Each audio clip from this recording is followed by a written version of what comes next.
Hello and welcome to The Print. I'm TCA Sharad Raghavan, Deputy Editor, and today I'm going to be in conversation with Dr. Shamika Ravi, a member of the Economic Advisory Council to the Prime Minister. Now, Dr. Ravi and her colleagues recently came out with a fascinating paper, a working paper, which shows really interesting insights about how the consumption patterns of Indians have changed, both in rural India and in urban India. So, of course, we're going to be discussing the policy implications of that, but there'll be a lot more to do with other policy, economic policy questions as well. So, thank you, Dr. Ravi, for joining us. My pleasure. So now, Dr. Ravi, let's start with the paper. The main finding, as far as I could tell and what made a lot of news, was that for the first time in India, independent India's history, food has become less than 50% of the consumption expenditure of a household. So what are the policy implications of this? There are sure to be many. Well, first of all, it's a mark of progress that people are spending a smaller share of their overall resources on consumption of food. Right. Food is a very basic need, and as economies develop, the share of food overall begins to come down. Now, what is interesting is it's an all India phenomenon. It's not driven by a few pockets.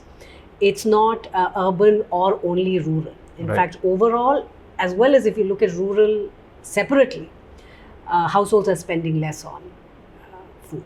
Right. Which means that there is more for non-food, right? Absolutely. Which means you're going to look at durables, you're going to look at services, you're going to look at gadgets, you're going to look at mobility. And you do find that in the data that as share of food has come down, other kind of things have increased. For instance, conveyance is now a major expenditure item. Broadly, if you look at living conditions, people are spending more on other things. Now, even within food, I think, Sharad, which is for me a more remarkable feature of this change, it is that Indians on an average are now eating less cereals. So it's not just the share of the spending which is coming down for cereals, but they're actually eating 2 kilo less per person per month, less of cereals. Right. Which is a remarkable trend, because when you dig the data further, then it tells you that the food itself is getting more diverse for every segment of Indian economy. Right, across quintile groups, which mean the wealth, the consumption category. So it's not just for the rich or the top 50%. It is across quintile groups that people are consuming lesser cereals and they are consuming more of other forms of food, which is great. Absolutely. So then does that mean that our support programs, that we have this big free food program, but it's focused on food grain, does that mean that we might need to start rethinking, maybe augmenting, reduce the amount of food, but augmenting maybe pulses into that or some other categories of food? Well, it's a little more nuanced than that, because remember, the welfare policies that we have of giving food grains is also linked with the production of how much food grains we are producing in the country. And India today is abundant when it comes to cereals in particular. So this policy of Garib Kalyan, which started on a sort of magnitude unprecedented after the pandemic, that continued. And what the data is telling us, therefore, is that it seems to have fiscalized the rest of the food plate, which means now there are savings at all levels of consumption classes, where people are basically saving on what they would have on cereals, and the spending and actual quantities consumed of milk and milk products, for instance, has shot up. It's like 11% increase. There's a 44% increase in eggs, fish, meat, etc. There is almost like a 42% increase in fresh fruits across all quintiles, all states and union territories, which is telling us that there are many things that are happening in terms of production. It's happening in terms of, if you just look at the back end logistics and the supply chain, because some of your biggest increases are happening in the most remote parts of the country. It's the northeastern states where you're seeing the biggest jump in a lot of these perishable items. Is that a base effect or? Well, no, they weren't particularly low. If you look at fruits, etc. It is a connectivity and logistics. So it's a story of access and affordability. Right. So the availability seems to have now become universal. But what is heartening to me is that it's happening across quintile groups. It's not a urban India story. It is not a top 2 quintile story. It is for everyone. I see. And now the other policy implication is likely on how we measure inflation. Right. Because food, I mean, the consensus is that food might have a higher weight in our inflation baskets than it should. Yeah. And this data shows that if it's a falling share of consumption patterns, then maybe it is. So are we overestimating our inflation because of that? You know, we will have to now reconsider the CPI basket itself, because the nature of consumption is changing. So the prices of the items that you look at to calculate the CPI, that we will have to now recalibrate based on the new consumption patterns that are emerging. Right. And it is time that we do that as well, because the last time it happened was 2011, yes. right? Yes. Well, that is part of the reason why the changes are as significant, right, is because it's an 11-year period, 11 years of sort of sustained growth. You have seen some of the biggest growths happen in the most remote parts of the country. If you just look at satellite imagery or other measures of growth and development, it's not surprising that we are seeing some of the magnitude is surprising, and to see the universal nature of it is very reassuring. But I think it is time that we go back to some of the fundamental measures, and CPI is definitely one that needs a recalibration. Right. And now that's some of the good news, that the way people are consuming food is changing and it's broad-based. But there are some concerning elements in the data as well. Things like consumption of pan, tobacco, intoxicants, that's an increasing share. Then there is packaged food, which is also an increasing share. So there must be health implications of this as well. 100%. I think that those are now the broader concerns, which means the policy response now has to be fine-tuned to these. And there is a variation across, if you look at rural, urban, for instance, right? Or if you look at different quintile groups. In fact, the bottom 50% today is spending, particularly rural areas, is spending more on pan, tobacco, intoxicants than they were earlier. If you look at the poorest quintile, Sharadan, I think these are concerning, that the poorest quintile spends more on pan, tobacco, or intoxicant than on education. And on fresh fruit as well. The spending on fresh fruit has increased for all segments. But that's a good story. And I don't think we need to, in fact, if anything, we need to understand that what kind of policy support can now be given to the agriculture, the production side of things, right? Or the logistics side of things. But clearly on many counts, the markets seem to be functioning well. The policies seem to be fine. The concern now is, packaged food increasing for urban top 20 quintile. Oh, massive increase. Now, first of all, it's a bit more nuanced if you consider that not all packaged food is bad, number one.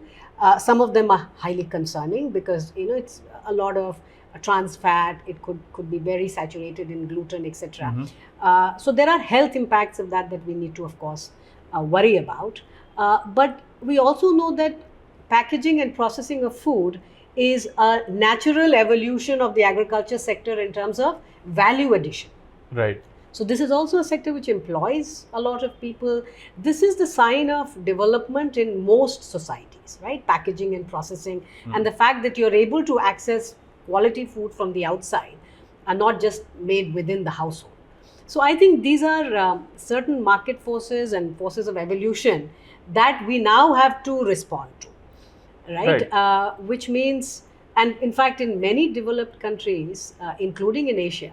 So I was in Taiwan 2 months back, and I noticed a lot of housing, even at the affordable level, did not have kitchens.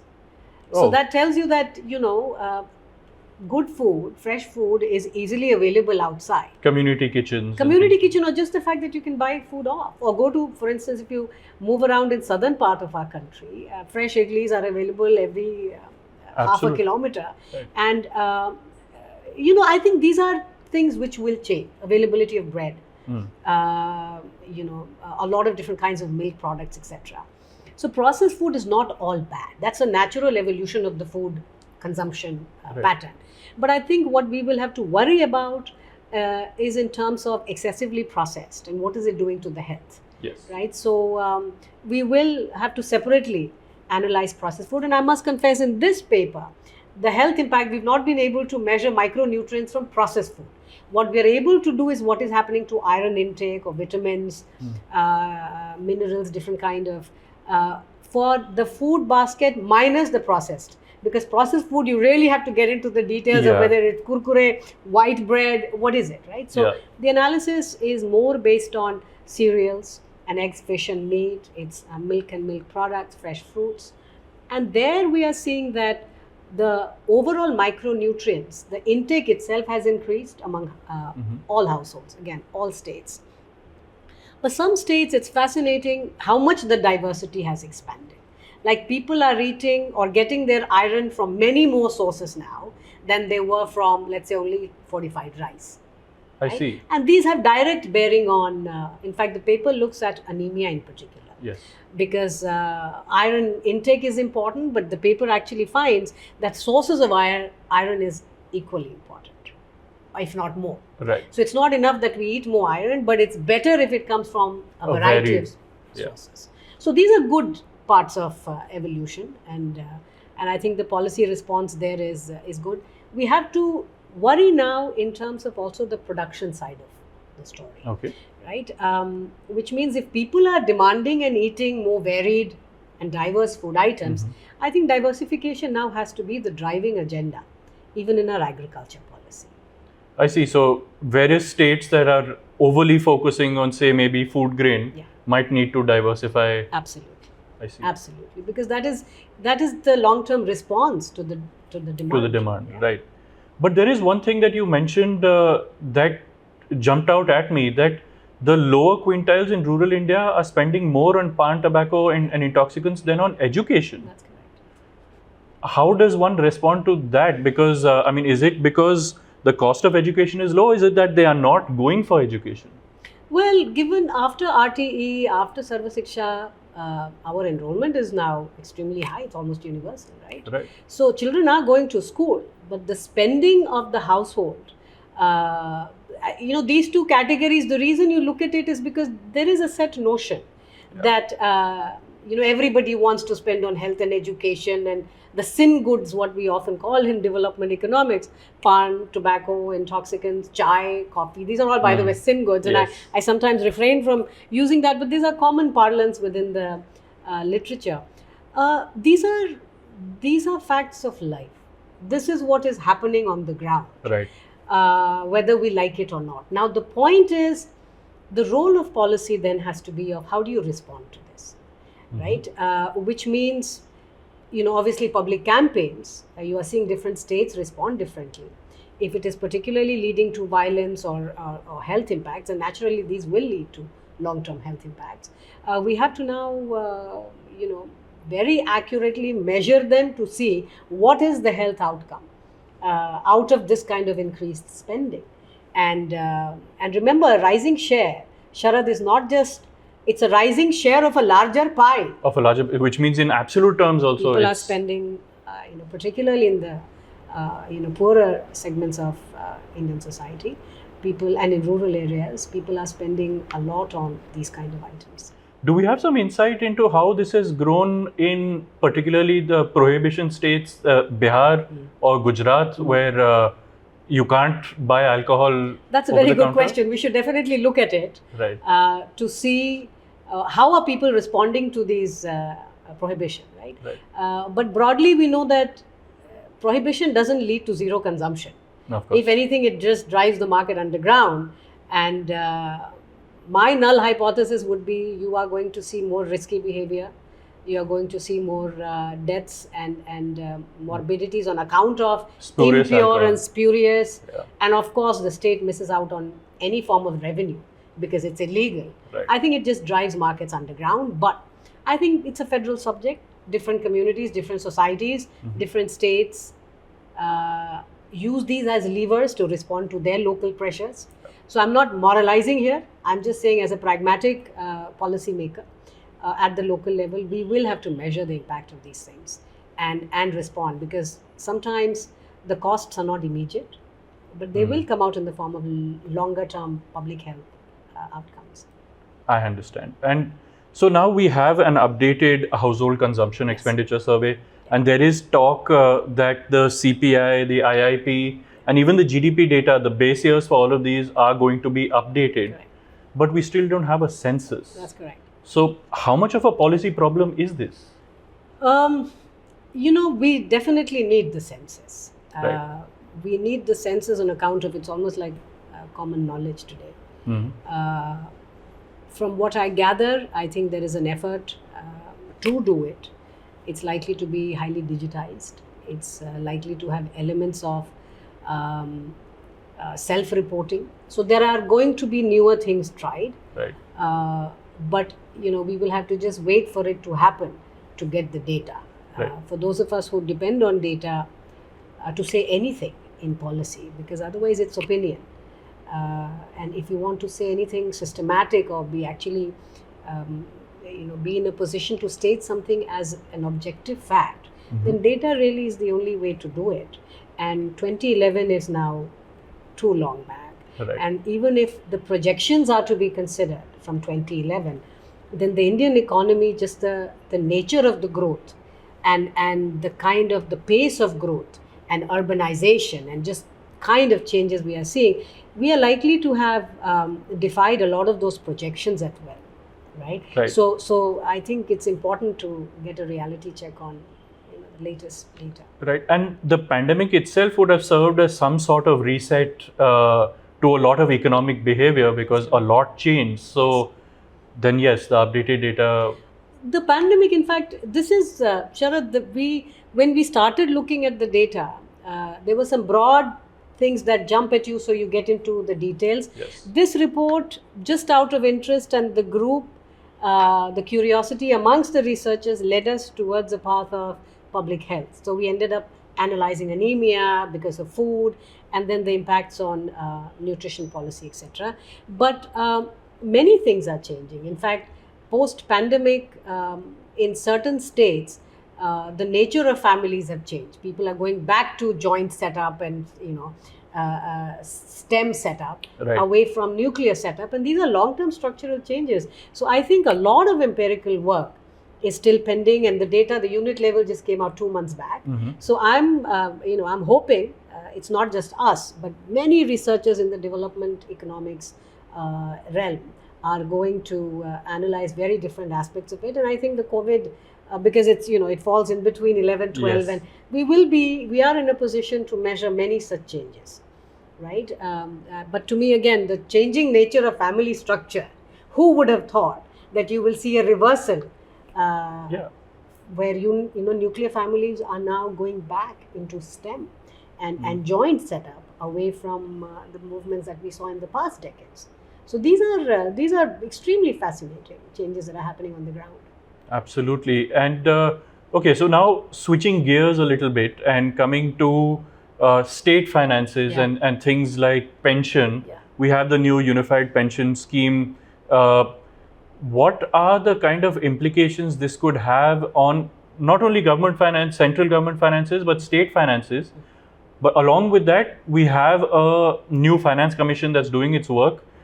Is there a need to rethink how grants are given from the center to the states to help them? Things like revenue deficit grants. A lot of states are finding that even those are falling short. So, I'll tell you, if you look at the non-development spending of states, then it really comprises of pensions, interest burden, interest payment, Right. how you service your debt, and the administrative cost of running its own administration, right? Those are the three which broad includes categories, salaries and things. which includes compensation, salary, Yeah. and running of the state.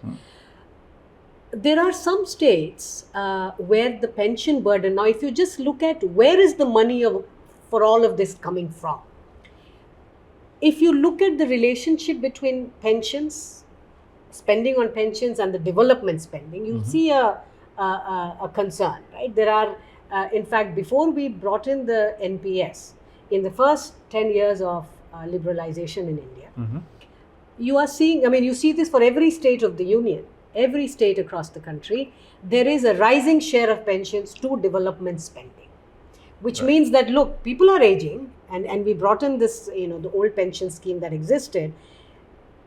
The pension burden of the state continued to rise as a share of the development. So there is a trade-off.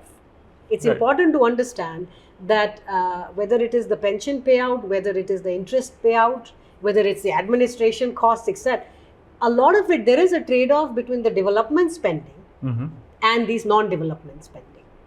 Right. And that relationship is very empirically, it is very stark.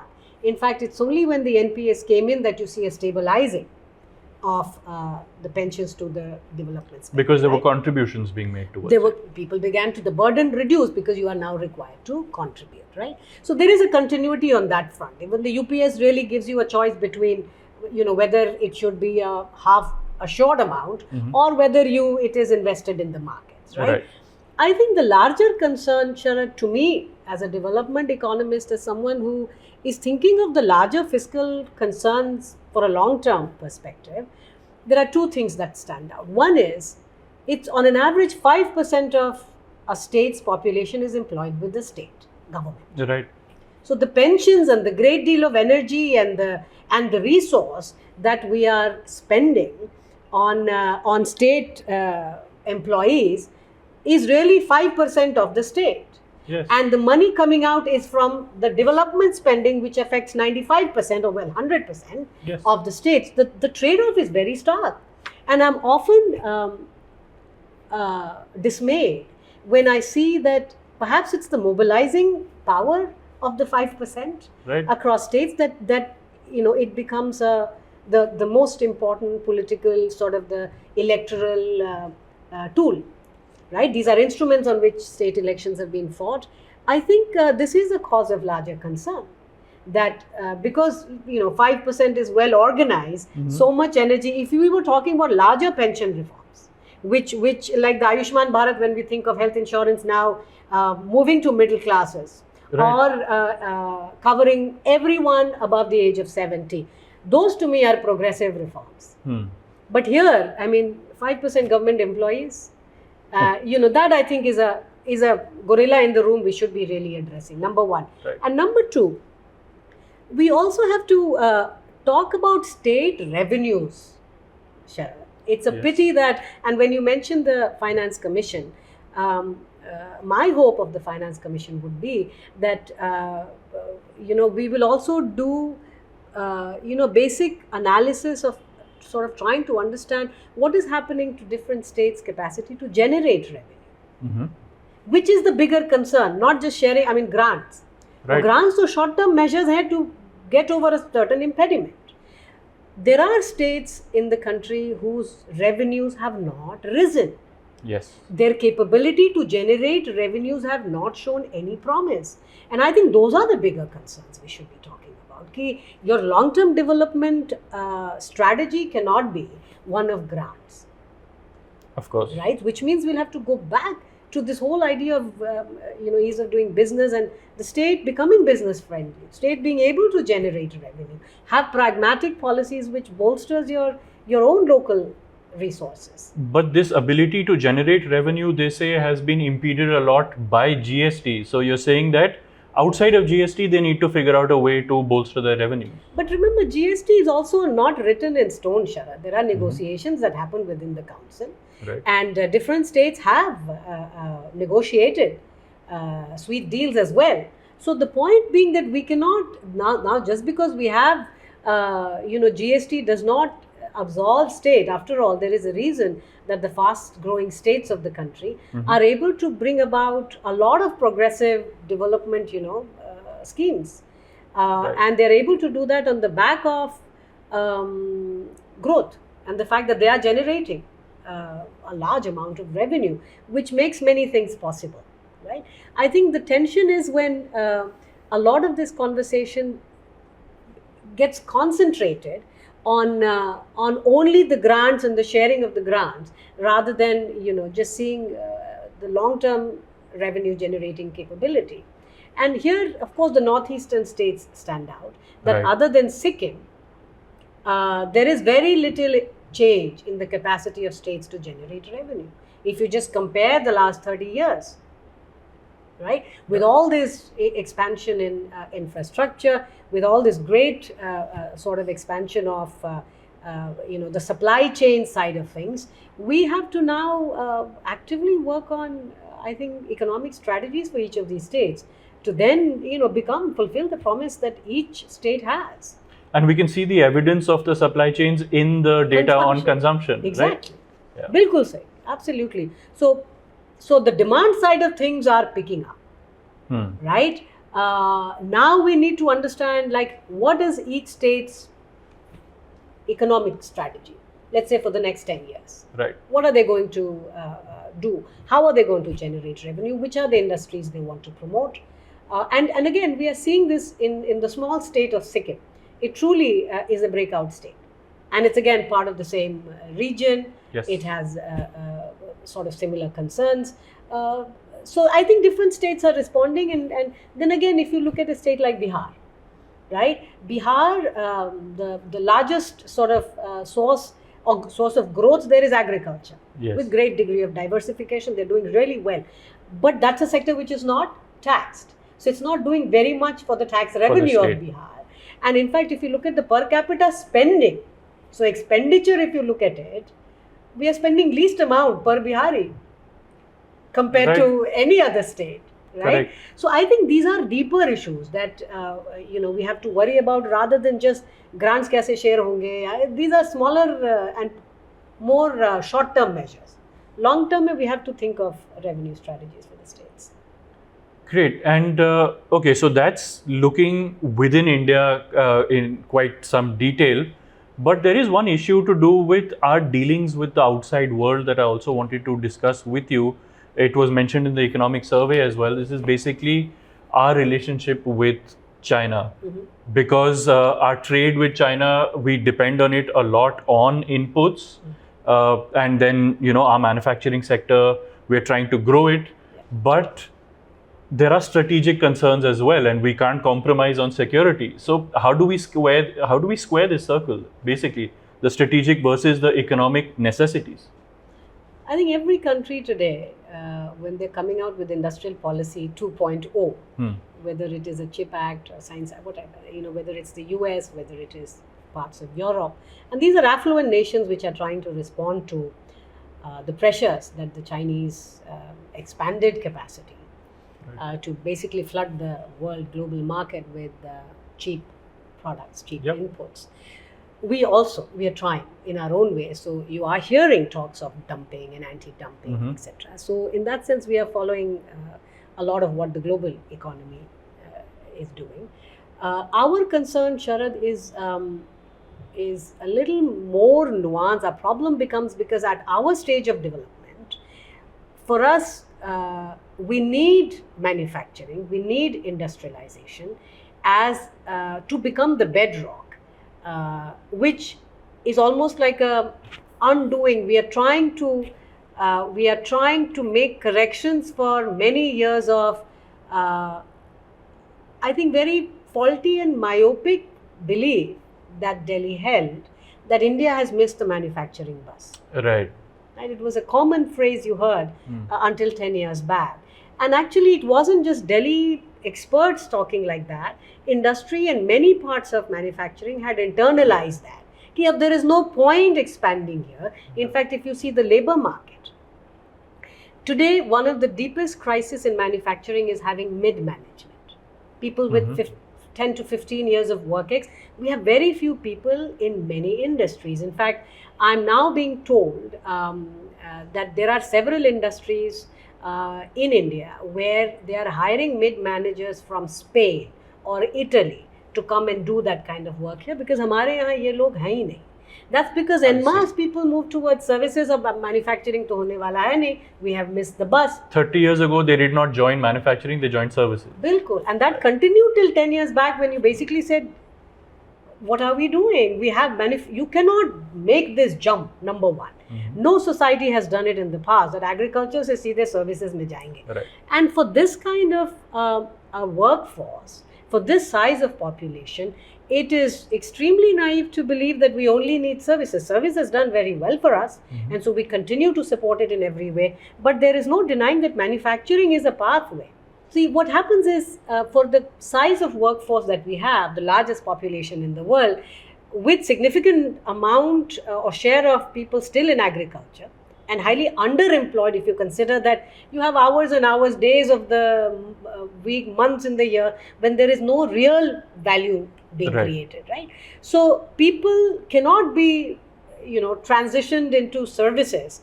So even strategically, if we just consider our own labor market, industry or manufacturing becomes a very critical pathway for people to make that transition, or society to make that transition. That's number one, if we consider only jobs. So in many ways, we are undoing a lot of the myopic philosophy that you saw in the previous 10 years, right? That's number one.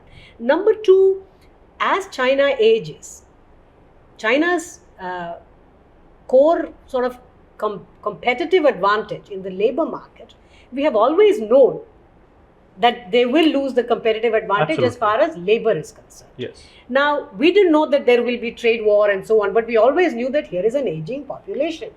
And when that happens, companies will look for alternatives. And the only place which can possibly fill this kind of a global gap is India, right? So even if you consider the global market and China as a competitor, we have to be ready to fill that.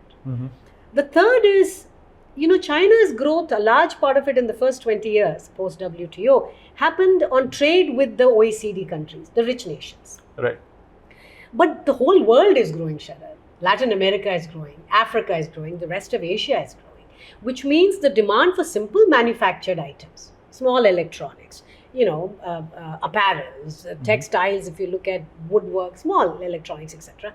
All that demand continues to surge globally, not just in the richer nations. Yes. And again, that whole space is getting vacated simply because, China has moved in, if you look at the, just the gradient of technology as the value addition expands, there is a large segment in that simple manufacturing which is left vacant.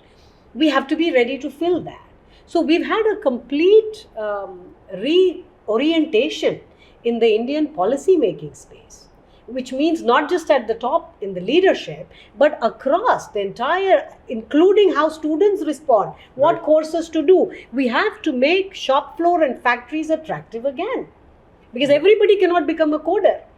Yes. Right? So I think what you are seeing today, this great churn, is in response to, I think, many years of missed opportunity and sort of myopic policy making. So manufacturing vis-a-vis China, we are getting our house in order, and therefore PLI, or right now the big push towards semiconductors, etc., is keeping next 25 years in mind. But this is very high-tech manufacturing. This is not labor-intensive manufacturing, which is what we need. Yeah. Now, this is where, the labor codes, when the reforms were brought in.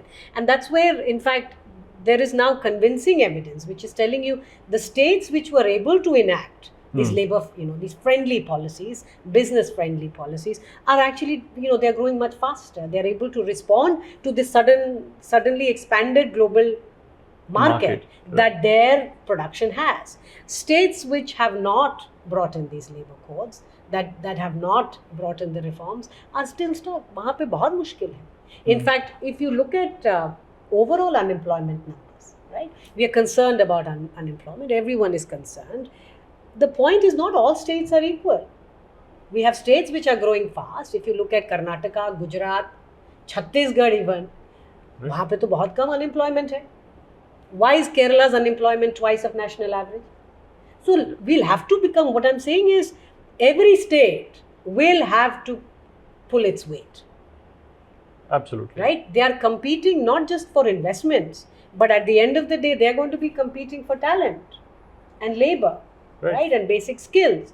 आज आप industry से अगर पूछते हैं कि what is your constraint to growth?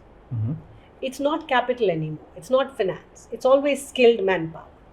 तो ये कैसे हो सकता है कि our youth unemployment or youth inactivity is high, तो पढ़े लिखे लोग घर पे बैठे हैं and industry को skilled manpower नहीं मिल रहा है, वो तो there's a dissonance there. And that's why regulation has to come in. That's where regulation, that's where the skills, that's why we have to get factories into the classroom, classrooms into the shop floor. So Right. therefore, the whole idea of bringing new education policy and Skill India is trying to bridge that gap. फिर एक और बात है जो कि it is about expectations, शरद, कि हमारे यहाँ we have to now make risk taking and entrepreneurship cool again, which is happening in several states, but it's not Yes. happening everywhere. Hmm. Right? We need for the youth to take risks. You cannot spend the 10 most productive years of your life taking exams and waiting for the right job. Of course, the reason we are doing that is we can. अब हमारे Right. यहाँ destitution वाला situation नहीं है. Your families are not kicking you out when you are 20, 22 कि भाई you need to now contribute. Because, you know, so if you look at the unemployment rate numbers, 18 to 29 आपके minuscule है, 1-2% है. Yeah.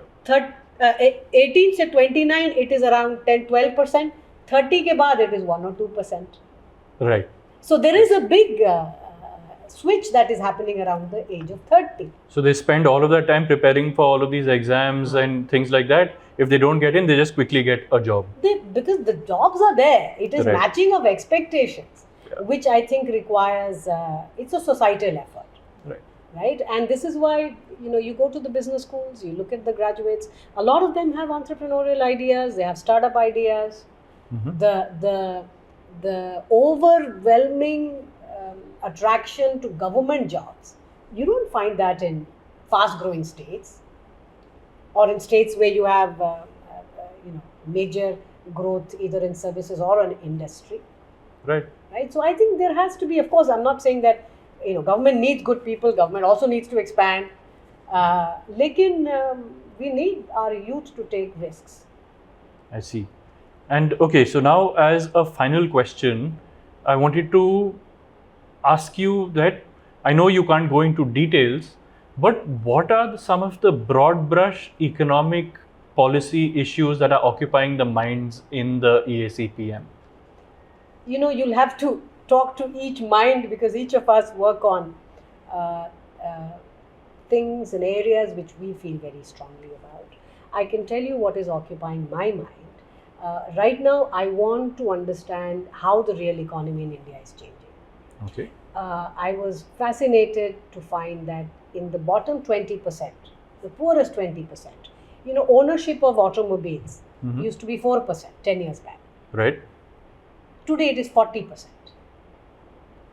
There are big changes happening on the ground, Sharad. So 40% of the poorest. Have automobiles today, 2-wheelers, 3-wheelers, so possibly scooters, motorcycles, etc. But आप देखिए ownership किस, I mean, it's unprecedented. Right. So, you know, I mean, these are changes that are happening. So sometimes the questions and the policy issues that at least that bother me have to stem from what is happening on the ground, not what I believe because someone tells me कि Right. अच्छा आप अब X देखिए, Y देखिए, अरे इतना बढ़िया data है. Just start looking into the depths of this and all kinds of changes. Now, अगर 40% ownership of automobile है, even in rural areas, तो naturally the policy implication is कि भाई that will require certain kind of civic amenities. Infrastructure. We have never thought of traffic police for rural areas. We have never. Yeah. क्योंकि हम तो सोचते कि transport और ये सब अर्बन फिनोमिनन है. Hmm. But it's telling you that no, the country is far more urban. Even in the rural areas, lifestyles are changing. Quality of life, at least in terms of ownership of things and consumption, better food, more food, it's changing. And the policy has to respond to these changes, not what Delhi experts on. No, of course. Ah, And I mean, that's why updated data is so essential. It Very. changes your absolute conception of what actually is बिल्कुल happening. Sir, बिल्कुल sir. But on that note, thank you so much, Dr. Ravi. This has been a fascinating conversation. Thank you so much.